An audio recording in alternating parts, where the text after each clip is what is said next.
The life of a pimp is unremitting tension and pressures. The archetype of the pimp is one that's become wildly enhanced within popular culture over the decades. Most of us will carry some sort of stylised notional image of this urban trickster that's based to varying degrees on the stereotyping that's sold to us via 70s exploitation films and more recently over certain gangster rap recordings. While the notion of the pimp is said to carry certain folkloric connotations, the image we as a culture fondly carry of them is that of a stylised, flamboyant kind of stereotype. My bitch better have my money. The word itself has become misappropriated to the extent that it now conveys the idea that something has merely become stylised or enhanced in some way. This reached its bottom point for me in the on-site cafe of a previous workplace, in which customers were encouraged to pimp your salad. Not the most appetising invitation I've ever received. Altogether, we've collectively bought into a projection that we perhaps vicariously indulge, maybe to banish from thought the uglier realities of this area of human activity. And it's the uglier areas that are laid open in the work of Iceberg Slim, a monumental name in the orbits of underworld and ghetto literature, and a man whose influence is evident throughout the worlds of cult fiction. The intro to this edition is by Irvine Welsh, and also cinema, and beyond that into the musical world. Slim was otherwise known as Robert Lee Maupin, or later as Robert Beck. But he was a long-term veteran of this particular profession and a chronicler of underworld realities over the course of various titles, most notably in this work, a novelised autobiography of his time in this profession. Now, Slim's book possibly won't conform to certain expectations. Chronologically, his career in pimping predates the 70s glory period, from which many of us are versed in our concept of pimping. Robert Beck was born in Chicago around the end of the First World War. He became established as a pimp prior to the outbreak of the Second, and after a number of spells in prison, was finally out of the game by around 1961. Therefore, while there are recognisable constants, the flamboyance, the fast track to wealth and status for young males who are otherwise deprived of opportunity, the world he describes in this and the language used will be slightly less familiar to those of us who are weaned on the likes of Superfly. It's worth noting actually that Superfly wasn't a pimp. As one of his colleagues points out, Youngblood Priest, who shares Slim's early street moniker, just isn't cut out for that life. And of course not everybody is. The foreword to this book depicts a scene in which Slim, somewhere at the height of his game, is at the wheel of a car in the back of which are 5 of his stable. It's immediately obvious that Slim isn't out to portray this as any kind of high living. Dawn was breaking and the big hog scooted through the streets. My 5 whores were chattering like drunk magpies. I smelled the stink that only a street whore has after a long, busy night. The inside of my nose was raw. It happens when you're a pig for snorting cocaine. My nose was on fire, and the stink of these whores and the gangster, i.e. weed, that they were smoking seemed like invisible knives scraping at the root of my brain. I was in an evil, dangerous mood, despite that pile of scratch crammed into the glove compartment. This volatile situation escalates into a row between Slim and his newest girl, who's jockeying for his attentions. His tactic having achieved the desired result, Slim casts his mind back to some early advice he'd received from Baby Jones, the master pimp who'd initiated him into the game. Pimping ain't no game of love, so prat 'em and keep your swipe, i.e. dick, out of 'em. Any sucker who believes a whore loves him shouldn't have fell out of his mammy's ass. This introduction reveals pimping to be a constant game of brinkmanship, in which the pimp can never for one moment break character and reveal his humanity to any member of his stable. Far from glamorous, this all sounds pretty dehumanising and just plain exhausting. There's a brief preface in which Slim lays out his intentions in writing this. If one intelligent young man or woman can be saved from the destructive slime, then the displeasure I have given will have been outweighed by that individual's use of his or her potential. Beck embarks on a description of his early life, a childhood in which he was deprived of a solid emotional grounding. We open to a scene that is more reminiscent of the intro to Melvin Van Peebles' Sweet Sweetback than anything in Superfly. A vision of a very underage Robert Beck being sexually interfered with by his babysitter Maud. By this time, Slim's dad, an irresponsible white spats wearing bum, has cut out for the cheap thrills of the city, leaving his mum to scrape a living as a beautician. Having moved to Indianapolis, they're barely getting by when a tall black angel comes into their lives in the shape of Henry, a kind-hearted businessman from Illinois who falls hard for Slim's ma, a beacon of goodness in Beck's early life, the only father I had ever really known. Henry treats Slim's mother like a princess, opening up a beauty parlour for her to run, an establishment that is frequented by the only people in Rockford with spare cash for their appearances, in other words the denizens of the red light district. It's in this shop that Slim first encounters Steve, the pinstriped snake who would poison the core of our lives. Slim's mother had only ever treated Henry as a means to an end. Falling for Steve's wiles, she is talked into absconding with him and ripping Henry off into the bargain. Henry, of course, is devastated by this, as is little 10-year-old Bobby. Moving them back to Chicago, Steve's next angle is to persuade Bobby's mum to work a scam on his real dad. He's a vicious asshole with a particular downer on Bobby, who of course is altered irretrievably by these events. Though she will eventually break ties with Steve, Bobby's regard for his mother is deeply tarnished by these doings, perhaps a crucial factor in the turn his life would then take. Many years later he will figure that many pimps nurse a deep-seated resentment of their own mothers. At 14, Bobby has already fallen into bad ways. I was sopping up the poison of the street like a sponge. From here on, the slide was greased to the bottom of a very deep pit. Beck's fate is sealed by his association with a small-time hustler known as Party Time, a veteran of the penitentiary who talks a school-age Bobby into playing sidekick for a series of petty con tricks in the vicey part of town, an activity which Beck quickly acquires a taste for, but their winning flush comes to an end when Party Time picks the wrong guy and ends up in prison. Beck completes high school but goes off the rails once he gets to college. He starts to spend time in a gambling joint run by an ex-pimp by the name of Diamond Tooth Jimmy, whose tales of the high life stoke Bobby's fantasies. Fueled by Jimmy's bullshit, Bobby persuades his besotted 15-year-old girlfriend to turn a trick for him. This goes surprisingly smoothly, but her second trick turns out to be an associate of her dad's. Bobby lands a year in the reformatory, which does not do wonders for his character. The conditions there are filthy and inhuman. A childhood friend who Bobby encounters there is casually beaten to a near vegetative state by a racist guard. Bobby succeeds in making parole, but not without having absorbed a load more pimp lore from his fellow inmates. He's introduced to one of his mum's beauty store clients, an ex-hooker named Pepper, who swiftly introduces the still naive Bobby to some extreme sexual gymnastics, as well as to cocaine. Bobby has an itch to start pimping Pepper out, and to this end he seeks the counsel of Weeping Shorty, who advises Youngblood, as Bobby is now becoming known, to forget about her. However, Shorty does persuade Bobby to get involved in an extortion scheme that involves blackmailing Pepper, which turns out to be a go directly to jail card, where of course an eager Bobby receives further tutelage in the techniques of pimping. Completing his 2 years, Bobby's mind is straitjacketed into the pimp game.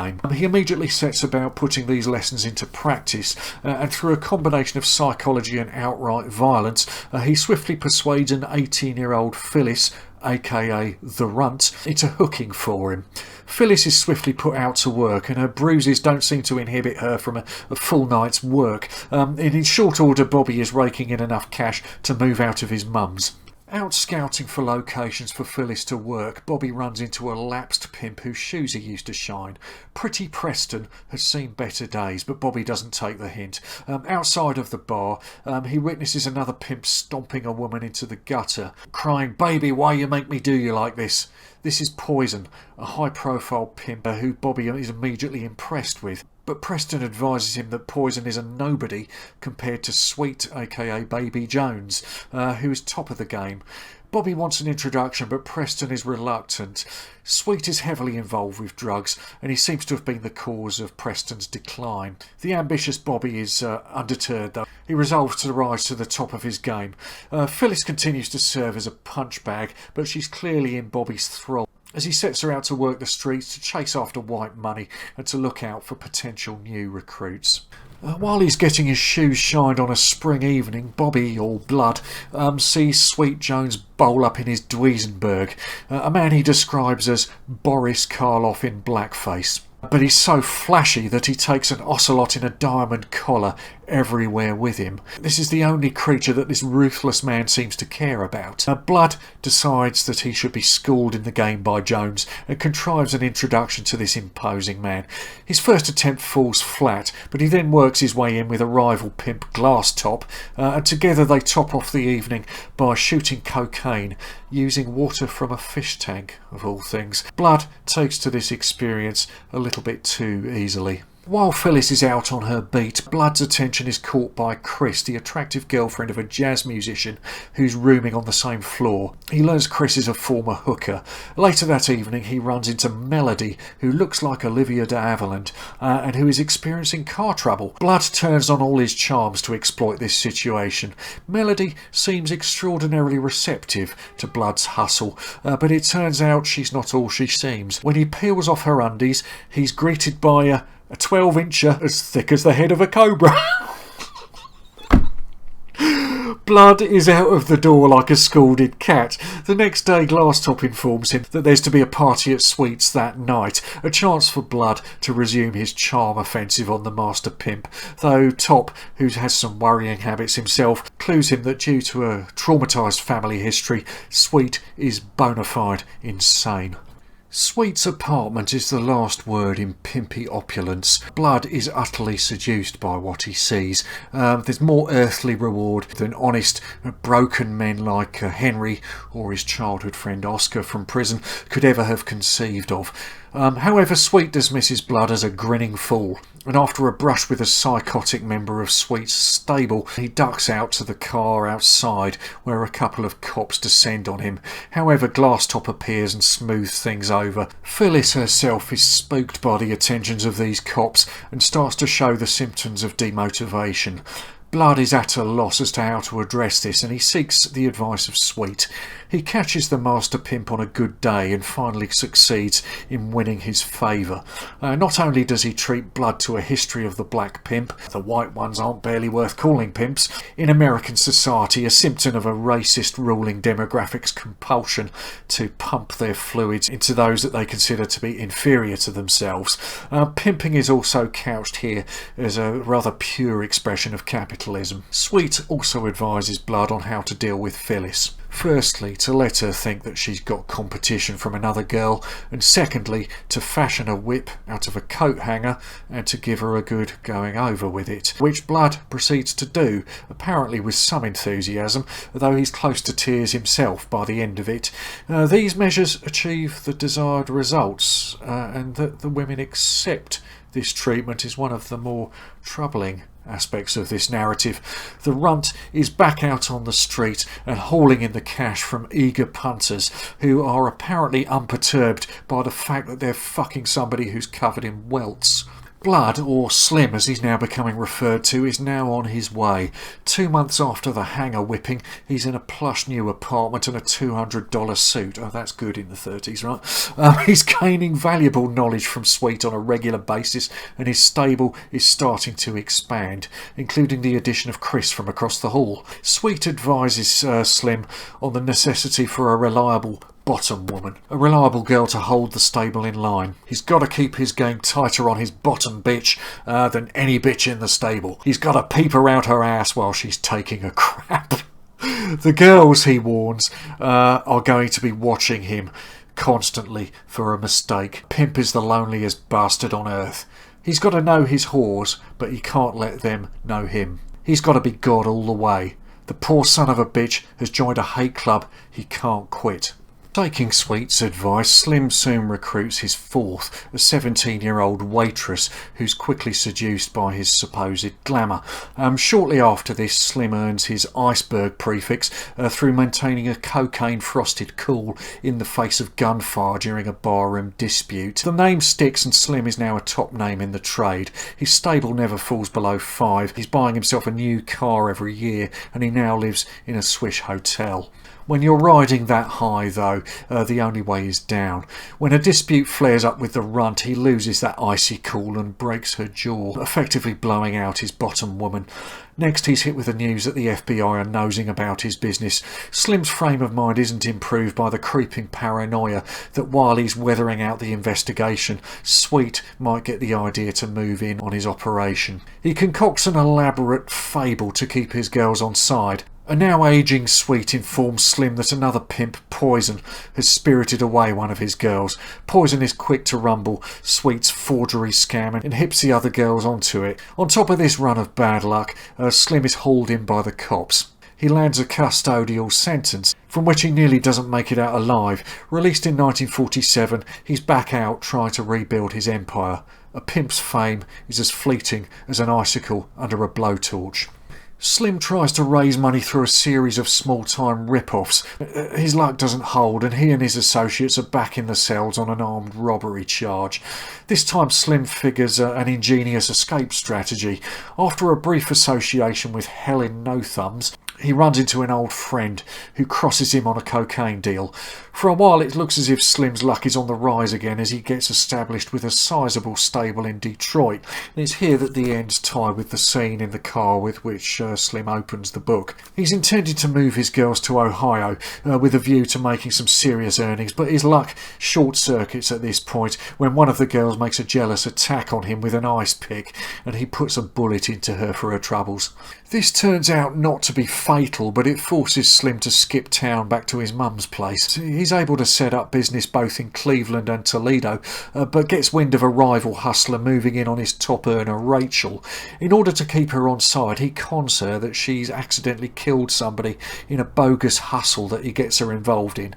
He manages to take her in with this, and by this stage Cleveland has become a difficult patch, and Slim has become so paranoid of the law that he barely leaves his apartment. By this stage Slim is growing old for the pimping game. He's pushing 40 and he's hooked on heroin, which he's fortunate enough to run into an old acquaintance in the medical game who offers to wean him off of it. When he ignores the advice of his new friend Bet 'em Big, he's run in by the law, and of course his breakout from the previous incarceration now comes back to bite him. The effect of this grim situation is amplified for Slim by the fact that his mum is now slowly dying. He's incarcerated in a miserable cell that he comes to know as the Steel Casket.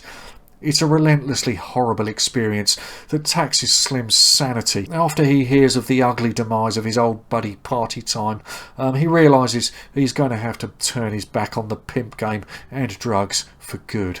I had spent more than half a lifetime in a worthless, dangerous profession. I had joined a club that had suckered me behind bars 5 times. He's fortunate enough to get out of the casket with his sanity intact and to be able to be with his mother for the last few months of her life. Her last words to him are that he should use the rest of his life in a good way and to please forgive her. The epilogue finds Slim a fully fledged inhabitant of the square world, a married man and a father. It hasn't been easy to arrive there, but with the support of his wife and an insightful counsellor, he's a transformed man. How about it? An iceberg with a warm heart. There it is, an insider's account of the pimp game. It's unfortunate that many have somehow come away from this book with the wrong message. In interviews, Slim would recount the times that he'd have to wrap the knuckles of eager wannabe Macs who were trying to pump him for practical advice. Now, while this book doesn't omit the supposed highs of success in the game, the lows are the inevitable part of the equation. Slim was unambiguous in the message that he wanted to put across with this account, which first appeared in the late 60s. In the context of the climate of awareness and empowerment which that decade came to symbolise, Slim would acknowledge the destructiveness of his former activities on his own community. But he doesn't try to present himself in any flattering light within these pages. At many points he's a disturbingly unsavoury narrator, and even having renounced his former lifestyle, he seems to have maintained that the pimp game's psychological techniques remained a useful part of his survival kit, even in the straight world which he came to inhabit.